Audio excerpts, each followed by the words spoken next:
नमस्कार दोस्तों, tripod teaching में आपका फिर से स्वागत है। आज हम art and culture current affair का जुलाई वाला पार्ट देखने वाले हैं। इसके अंदर जो हम पढ़ेंगे वो सबसे पहले पढ़ेंगे किला राय पिथौरा के बारे में। किला राय पिथौरा जो है ये दिल्ली में पाया जाता है। यहाँ पे उसकी इमेज है, आप देख सकते हैं। इसने बहुत सारे रूल को विटनेस किया है, वेरियस डायनेस्टी को। तुगलक को भी किया, खिलजी को भी किया, सैयद को भी किया, लोधी को भी किया। इसका ओरिजिन कब से हुआ, किसने बनाया, इसके बारे में तो डिबेट है, लेकिन ऐसा बोला जाता है कि इसे तोमर डायनेस्टी ने बनाया है।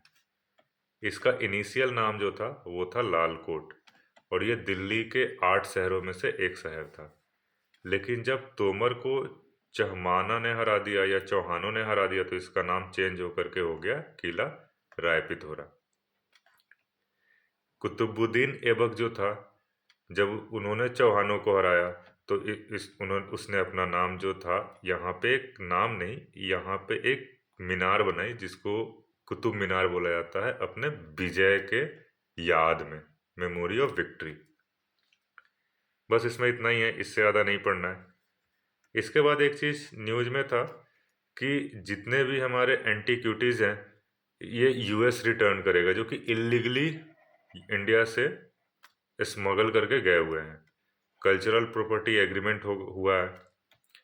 तो इसमें क्या होगा, जो इलीगल ट्रैफिक है वो रिटर्न होगा आइटम। बस ये याद रखना किसके साथ हुआ है, तो उसमें ऑप्शन होगा यूएस, फ्रांस, तो हमें याद रखना है ये यूएस के साथ हुआ है। थर्ड जो न्यूज है वो अल्लूरी सीतारामा राजू के बारे में है, जो कि एग्जामिनेशन पॉइंट ऑफ व्यू से बहुत इंपॉर्टेंट है, क्योंकि ये रामपा रिवेलियन के भी लीडर थे। तो इनकी अभी क्या की गई है, 125वीं बर्थ एनिवर्सरी मनाई गई है। इनका निक नाम भी पूछ सकता है, तो याद रखिएगा मनियम वीरुडू, हीरो ऑफ जंगल। ये अभी कहाँ पे पाया, अब जो इनका बर्थ प्लेस हो अभी कहाँ पे है, तो प्रेजेंट डे आंध्र प्रदेश में। इन्होंने किसके खिलाफ आवाज उठाई थी, तो इन्होंने एक एक्ट था ब्रिटिश का, मद्रास फॉरेस्ट एक्ट, उसके खिलाफ इन्होंने विद्रोह किया था। ये इसका ईयर भी याद रखिएगा, क्योंकि ईयर कई बार एग्जाम में पूछ देता है। 1882, 1882।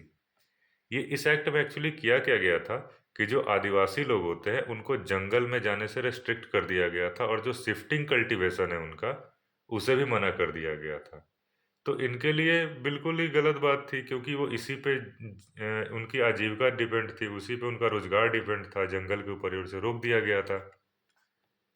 अल्लूरी सीताराम राजू जो थे वो गांधी जी के नॉन कोऑपरेटिव मूवमेंट से इंस्पायर्ड थे, और उन्होंने बाइकआउट कर दिया कॉलोनियल कोर्ट को, और उन्होंने बोला कि हमारा फैसला तो भाई साहब लोकल पंचायत में ही होगा। तो ये बात आप लोग याद रखिएगा कि इन्होंने लोकल पंचायत को सपोर्ट किया था। जैसे यहाँ पे आप देख रहे होइएगा ये एनसीएम है, तो एनसीएम मैंने किसके लिए लिखा है, नॉन कोऑपरेटिव मूवमेंट के लिए। मैंने शॉर्ट में लिखा है ताकि नोट्स छोटा हो और आप इसको आसानी से रिवाइज कर सको। रिवीजन पर्पज से मैंने नोट्स को छोटा रखा है। इन्होंने किस चीज़ को लीड किया था, तो रैम्पा रिवेलियन को लीड किया था, या फिर मनियम। तो जो इनका निक नाम था ना, मनियम वीरुडू, तो इस उन्हीं के नाम के बेस पे ही हम इसको मनियम रिवेलियन भी बोलते हैं, 1992। तो ये नहीं था कि जब एक्ट आया था उसी समय इन्होंने विरोध किया था, बहुत बाद में किया था। इनको पता लगा कि हमारे साथ तो गलत हो रहा है, तो इन्होंने विरोध किया। और दुख की बात है कि इनकी मौत जो थी वो पुलिस कस्टडी में ही हो गई थी 1924 में। चलिए, इनके बारे में इतना ही बस जानिए, इतना बहुत है एग्जामिनेशन पॉइंट ऑफ व्यू से। जो नेक्स्ट पर्सनालिटी है वो है मिहिर भोज। मिहिर भोज जो है वो गुर्जर प्रतिहार डायनेस्टी से आते हैं। इनके पापा का जो नाम था, फादर जो थे वो थे रामभद्र, और इन्होंने एक टाइटल अडॉप्ट किया था आदि वराह। ये विष्णु भक्त थे। एक अरब का मर्चेंट था सुलेमान, इन्होंने बोला था ग्रेटेस्ट गुज्जर प्रतिहार किंग। मिहिर भोज को इनकी इमेज यहाँ पे लगी हुई है, आप देख सकते हैं। इनकी खास बात क्या थी ना, कि ये लड़ाई भी करते थे और डिप्लोमेसी भी, मतलब सॉफ्ट पावर भी यूज करते थे। अगर ऑप्शन में आता है कि क्या ये सॉफ्ट पावर यूज करते थे मिहिर भोज, तो हाँ करते थे।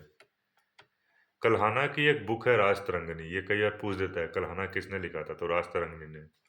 लेकिन अभी यहाँ पे हम बात कर रहे हैं कि कल्हाना की बुक जो राज तरंगिणी है, उसके अंदर ऐसा मेंशन है कि इनका अंपायर जो था वो कश्मीर तक फैला हुआ था।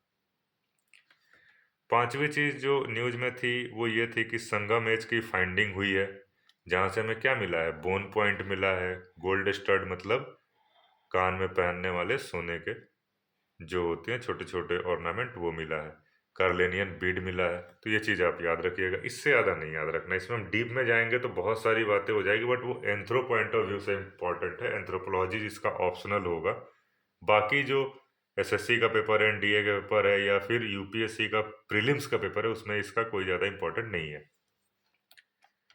नेक्स्ट पॉइंट और लास्ट पॉइंट जो था, मोदी जी गए हुए थे बैलिस्टिक डे परेड में। तो इसमें बस हमें ये याद रखना है कि ये कब होता है, 14 जुलाई को परेड होता है। और फ्रेंच रिवॉल्यूशन का साल याद रखना है, 1789 से 1850 तक। Thank you. अगर आपको वीडियो पसंद आए तो वीडियो को लाइक कीजिए और प्लीज़ चैनल को सब्सक्राइब कीजिए। अगर आपको नोट्स में कोई कमी लग रही है तो उसे भी प्लीज़ कमेंट करके बताइए, क्योंकि आप कमेंट कीजिएगा तभी हमें पता चलेगा कि चीज़ें आपके पास सही से पहुंच रही है या नहीं पहुंच रही है। चलिए फिर मिलते हैं नेक्स्ट टॉपिक पे। Thank you.